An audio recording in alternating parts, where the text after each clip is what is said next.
When we last left off here, the Autobots had just lost Smokescreen at the hands of Megatron, ultimately and unfortunately letting him go, as well he had the spark extractor and Jazz underfoot, so they decided to let Megatron and Striker go through a space bridge to a random location. But ultimately, Megatron still has one of the Omega keys, but luckily he does not have the rest of them. But right now, the Autobots have to deal with something else. That being not only the birth of their Dinobots, but Skyquake now being one of them. You see, in the last part, Skyquake was ultimately chosen to be abandoned by Megatron rather than him being taken with them. And this was due to his injuries. And so when he and Jazz finally understood each other about how they both lost people that they considered or people that were their brothers, they both decided that it is better for them to work together than to constantly fight each other. So yes, Skyquake has joined the Autobots, but now we have to deal with the birth of the Dinobots. This is where, excuse me, this is where we actually go over to the same facility or the same base of operations the Autobots would have had in the original, where in season 3 they had to get a whole new base. They're going to get that pretty much here. So Ratchet is ready to reveal them. He actually decides against it at first, at least until someone shows up. And lo and behold, a ground bridge opens and out walks Jazz and Skyquake, who is now trying to get used to the whole Autobot thing. And Jazz simply asks the Darkbot, so how's the progress going? And this is where Ratchet simply states they are ready. However, a little bit of a problem. They're likely going to be, I guess you could say, still prehistoric in a way.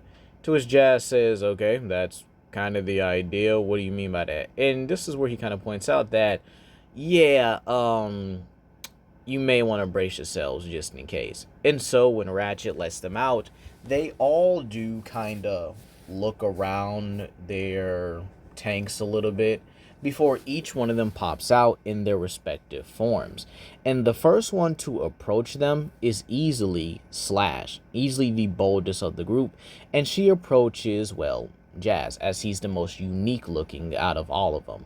And she sniffs him, circles him, and does nothing. However, that cannot be said for the same for the others. Goryu, immediately the aggressive one, actually tries to attack the Autobots. However, Skyquake simply sidesteps and shoves him to the side gently, or at least enough to where Goryu gets the point that this is not going to be a fight he's going to want. However, ever the most stubborn one, the Giganotosaurus here utilizes his Ith Breath to attack, to which Skyquake again sidesteps and uppercuts Goryu into the roof of the base, or at least into the laboratory. This is where Scorn jumps in, but Paddles and Strafe seemingly sit there for a moment, not wanting to, I guess you could say, engage at the moment. If you're wondering how they pretty much maintain themselves in their beast forms, they're pretty much just floating in the air. And this is where Jazz actually starts to jump in and decides to fight against both Scorn and Goryu by himself, actually telling Skyquake to stand back as he understands what these beasts need. And so he begins to methodically beat them, utilizing his skill in combat to basically just beat these Dinobots here, and actually beats both of them into a submissive headlock, or at least a submissive lock around both of them, to where he has Goryu underfoot and Scorn in his headlock until Slash roars at them to cut it out. And they ultimately listen, now understanding the fact that, well, the person or the people that they just attacked are just far more capable of handling them. And so this is where they kind of back off for the moment and they regroup with Slash. And this is where Jazz simply welcomes them to the Autobots. And while he does think about it, they should be able to transform. To which Ratchet says, that's impossible. There's never been any recording of Predacons being able to transform. And this is where Jazz simply states, well, if your Dinobots can, or at least, you know, the ones that are supposed to be on Cybertron, right? Why can't these ones transform? To which, this is where Skyquake actually states that, yeah, that Yeah, that's a good point. Why can't they? To which Ratchet says he doesn't know. There's just never been any recording. To which this is where Jazz begins to demonstrate the ability to transform in front of the Dinobots. And he does it again and again and again until they get the point. And obviously, being the more intellectual one, Slash is the first one to transform, followed by Scorn, followed by Strafe, followed by Paddles, and then finally followed by the stubborn Goryu. And this is where they all introduce themselves into their own names, pretty much deciding it for themselves. Slash, the more intellectual one, does step forward alongside Scorn, which is more the warrior of the group. Then there's Goryu, the more gutsy of the group. He's definitely the brawler, or the more tank of the team. Then there's Strafe, who easily has the same intelligence level, if not slightly lower than Slash. And then there's Paddles, the smarter one of the group. And so the Dinobots begin to express their gratefulness for not only receiving life, but for being a part of this team. So they have their own way of going about things right now. But right now, they do get accustomed to the Autobot ranks, and they are able to meet Optimus and the rest of the other Autobots. And this actually begins to form that team cohesion for at least the moment. However, one thing is definitely for certain. They do not know how to fight. And so Jazz does take it upon himself to train them for the time being. Meanwhile, back in the Decepticons, they just unleashed their Predacons, along with Predaking, who's just sitting there in his beast form. Keep in mind, he has not learned how to transform just yet, but that is coming. So, this is where we actually see Grimwing, Laserback, Skystalker, and Ripclaw all emerging from their pods. However, unlike Predaking, they are a bit more subservient. Oh, sorry, not unlike Predaking. Unlike the Dinobots, they are more subservient due to the fact that Shockwave simply programmed them like that. So they really don't attack them, albeit some of them are fighting the urge to where, you know, they do want to just pounce on them. So, believe it or not, Megatron does treat them like pets. However, this is where Starscream comes in and, well, tries to push around Predaking, calling him a mindless beast, and this winds up getting him to transform. And unfortunately, this leads to, well, the other Predacons seeing this, and then Grimwing, being the first one to step up, actually tries out the ability to transformation. And Shockwave then begins to note to Megatron that right now, this is unexpected. There was never been any recordings of Predacons being able to transform. So, believe it or not, this would actually be a scientific miracle. To which Megatron is a bit skeptical at first, but again, he understands that right now, the Decepticons are not in a good position to even get a foothold in the war. So right now, he does want Predaking to lead this Predacon team for the time being. And so, believe it or not, this is where he has to discuss another thing. What is he going to do about the Omega Keys? Is he going to use it as bait? Is he going to use it to lure out the Autobots to take the other keys? He needs to find some way in order to do this, and some way in order to win. As right now, he's on the losing foot, or at least is the one losing here. But, believe it or not, this is where Knockout simply chimes in, actually agreeing with Megatron's initial plan, saying, why not give the Autobots the key, and then we could swoop in, and then just take them for ourselves. To which Megatron looks at him like, go on, and Knockout begins to explain his plan. We create a diversion, or at least we make it look like we don't know what the key is, and we simply discarded it, figuring it just to be a useless relic. The Autobots track this, and well, they ultimately take the bait. To which Megatron, picking up what Knockout is laying down, begins to orchestrate this, as this will likely be his greatest chance he's ever had at being able to, well, get a solid upper hand on the Autobots, and one that he can use to the ultimate advantage. So, believe it or not, the Autobots are now trying to figure out their best way to even get the Omega Key back from the Decepticons. However, this is where they pick up a distress signal. One from, wait, a Decepticon distress signal. Interesting.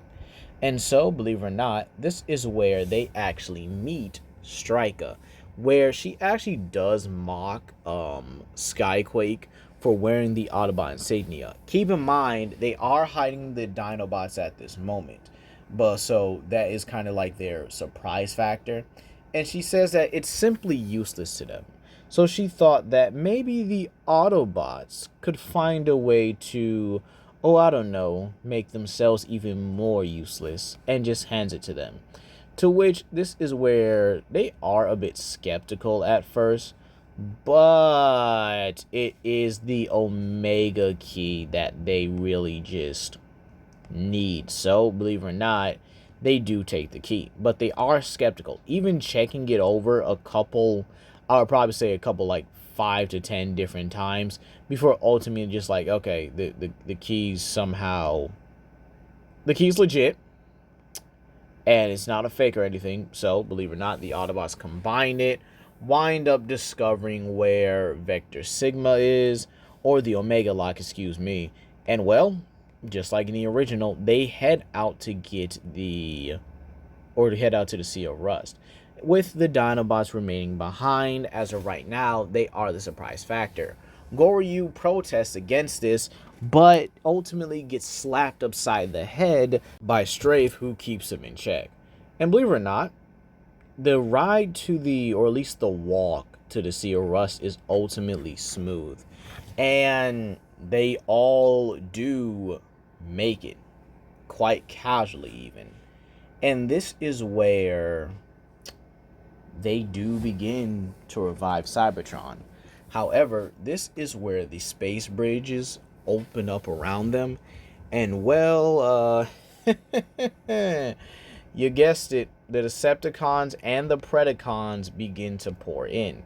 And ultimately, this results everything happening just like it did in the original story, with the Autobots and the humans having to evacuate, and along with the Dinobots this time. And ultimately, Optimus does, unfortunately, get caught in the blast. However, there's a different change in this timeline. Instead of Smokescreen being one to return, and ultimately this is due to him dying early, Jazz is the one that returns, having nabbed the phase shifter during the chaos on Cybertron. And unfortunately, this is where something else happens. The Forge of Solus Prime isn't nearby, and Jazz wouldn't really know of these properties. So Optimus ultimately is about to die. However, before he does, the Matrix of Leadership actually floats out of Optimus's body and goes into Jazz, making him this universe's newest Prime. Now again, not sure about a really good name for Jazz as a Prime, but I think Jazz Prime ultimately does suit it here. And unfortunately for Jazz, he didn't expect this. Never in a million years would he expect himself to become a Prime, not even in his own world. However, when the Matrix enters him, no diddy, he sees everything. He feels connected to even his Optimus, and he can even see him. It feels so close, almost so real enough to touch. And this is where he feels himself being pulled into another realm, and he sees that Optimus, his Optimus. And at first he can't believe it, but his Optimus lets him know that he's proud of him. He's proud of what he's become. And while he may not be in this dimension or be back in his dimension, he will always be one of his Autobots and always be his most trusted lieutenant. But right now, he has to be a Prime. But he does warn him that the darkness from their universe is coming. and they're not going to like what it is or how it comes, but to be prepared for it no matter what. And so this is where Jazz buries Optimus and takes the Star Saber for himself. While this is a mantle he did not expect to have, he ultimately does take it. And well, he finds the rest of the Autobots, finds them pretty quickly with the help of the Dinobots, no longer wanting to hide. He's a much more bolder and a much more, I would honestly say, aggressive Prime, if you will. And this is due to his, I guess you could say, the Matrix kind of uplifting some parts of his personality. But he is still cool, calm, and collected. And ultimately, when he reunites with the other Autobots and they ask where Optimus is, he shows them the matrix of leadership, that being within him. And so this is where at first he really has doubts about himself here, but this is where Jetfire and even Ratchet have to note that if the Matrix chose him, it's a very vital and important decision. We're not asking you to be Optimus. We're asking you to essentially be you, but also be you in a way that can enhance the team. And again, he is unsure if he can really do that. However, this is where RC pretty much chimes in that look, when she first met him, she didn't think much of him. I don't really think anyone did. But right now, you are everyone's hope. You are my hope. You're Cliff Jumper's hope. Everyone's hope combined.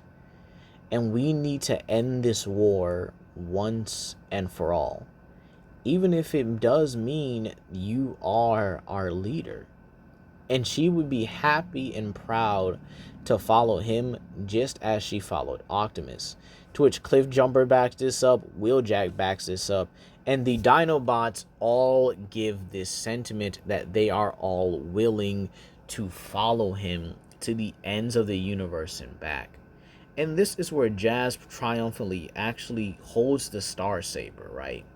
And feels it glowing, feels the energy coursing through him, and simply raises it to the sky for all the Autobots to be prepared. And well, believe it or not, with Darkmount still around, with Darkmount still around here, yeah, the raid upon it is a lot more organized and a lot more detailed. Does Ultra Magnus appear in this timeline? Ultimately, I'm going to say no. I do not think Ultra Magnus will appear in this timeline. And I'm actually going to keep it like that. You might say, oh, Legendary, why? We get to see Jazz interact with Ultra Magnus. And honestly, I'm going to say this is because I do feel like Jetfire feels that role as the second in command, considering the sheer fact that he is the air commander. And now with Jazz being the one to actually encourage Skyquake to join, his testament as a prime is simply there. While he's not a traditional prime in that sense, he is still a prime that is more willing to do what needs to be done, you know? So believe it or not, the raid upon Darkmount is I'm not gonna say vicious, but it's definitely methodically and way more effective than what the Autobots did in the original. The Decepticons basically fall left and right, and this is where they also unveil the Dinobots, with Slash being the one to go toe-to-toe with Predacon, utilizing her speed and agility to get the upper hand on him. And believe it or not, this does work.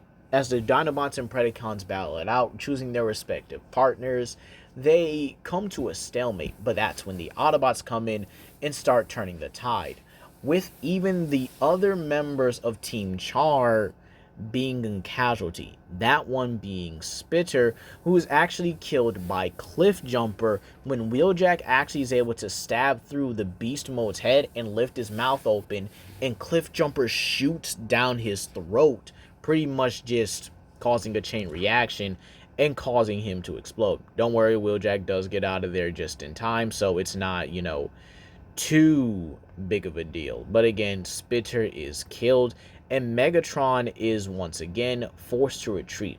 However, there is a fight with Jazz beforehand, and he is, I would probably say, angered by this.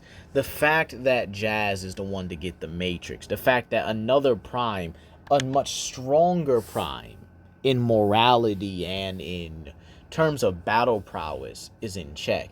And keep in mind, this is a Jazz that's gotten an upgrade plus another upgrade. Keep in mind, he's upgraded with the Polarity Gauntlet, with the Forge of Solus Prime, and now he has a Prime level upgrade.